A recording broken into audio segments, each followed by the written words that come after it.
What is the most satisfying way you saw a smirk get wiped off a smug colleague's face? I once worked at a place where there was a mandatory contact per day quota for customers or their debtors.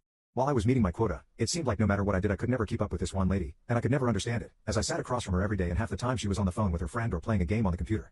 One day our division had a meeting about our numbers. Our boss was upset since a few people hadn't met them for a few months and they expressed how difficult it was to consistently get that sort of call volume based on the amount of time per call expected. The woman in question sat there unbothered and did this sort of laugh. This prompted my boss to pull up the previously referenced woman's call log on the big projection screen as an example of how easy it was to accomplish this. There were a lot of repeating calls on the screen, but he stood there for a minute before breaking out the conference phone. As it turns out, there were about 15 to 20 hashes that were called every single day that added to her phone tally, but they weren't customers.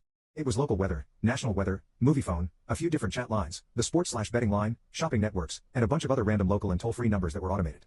He dialed about 3 since he recognized the weather one right off the bat and got the gist of what was happening. While our day-to-day quota was set to a more reasonable amount given the workload we were dealing with, that often self-congratulatory employee got called in later that week and was let go after the very public call-out.